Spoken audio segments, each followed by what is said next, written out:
Good afternoon, everybody, and welcome to the Israel Brief, brought to you by Lay of the Land.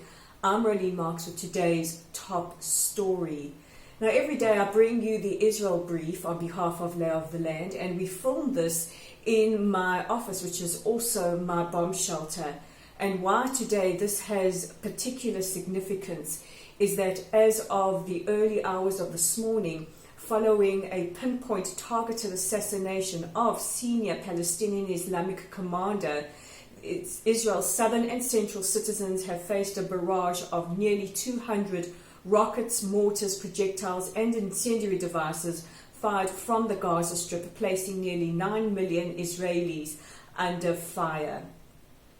This particular targeted assassination has been in the works for at least the last 10 days. And following a statement earlier today by Prime Minister Benjamin Netanyahu, he stated that the Palestinian Islamic Jihad leader Baha al-Atta was a ticking time bomb responsible for the planning and execution of many terror attacks against Israel's citizens.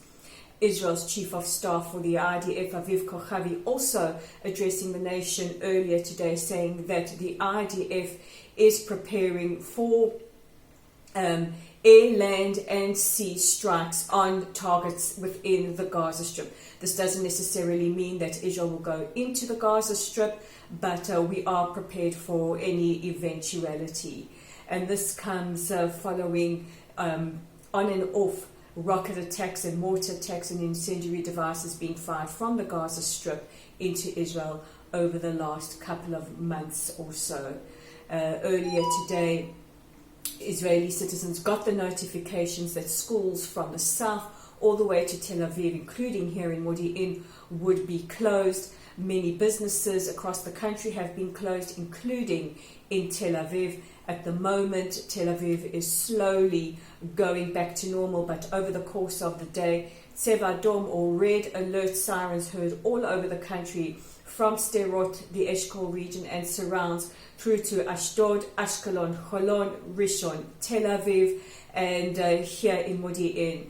And just on a personal note, even though we are prepared and we understand what to do when a siren goes off, it is no less traumatic or terrifying. Where I am, I have 90 seconds to get to my shelter, but we can only imagine the trauma for Israel's southern citizens, some of whom, or many of whom, only have 15 seconds to get to their shelters.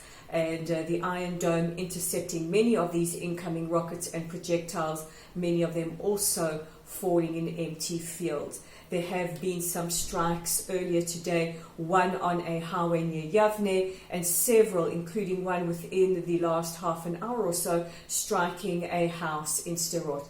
At the moment, there have been no injuries, only reports of damage. In response, the IDF have confirmed that they have targeted Palestinian Islamic Jihad cells who have been attempting to fire from motorcycle vehicles into Israel, and the IDF confirming that they have struck at least over 70 Palestinian Islamic Jihad targets within the Gaza Strip.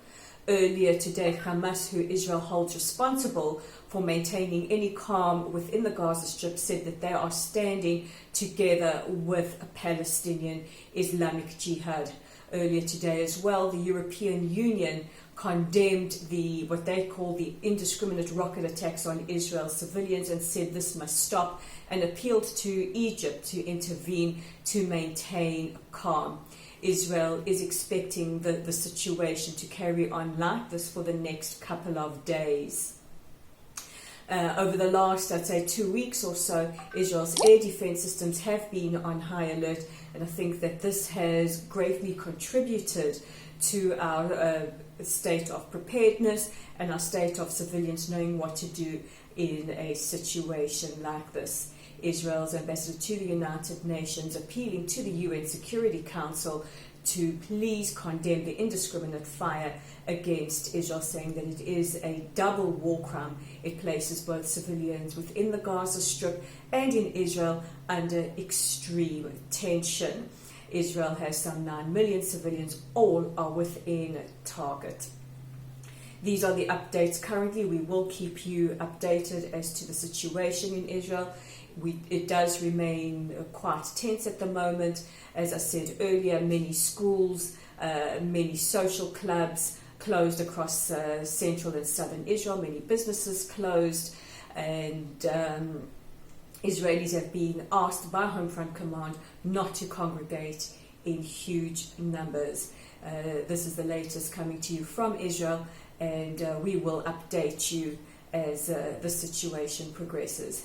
In the meantime, just to keep calm or follow other events in Israel, you can check out our content online at www.layoftheland.online. You can read all about how rocker Nick Cave is defying calls to boycott Israel and will be having a concert next year in the country. You can also follow us on Facebook at www.facebook.com/Lottelsite. Like us, follow us, invite your friends to do so as well. Remember, that's where you will find your news from Israel if you're not going to get it in the mainstream media. You can also subscribe to our YouTube channel at The Israel Brief. Simply click on the subscribe button below. Remember, the more subscribers we have, the more we are able to get Israel's side of the story to the world.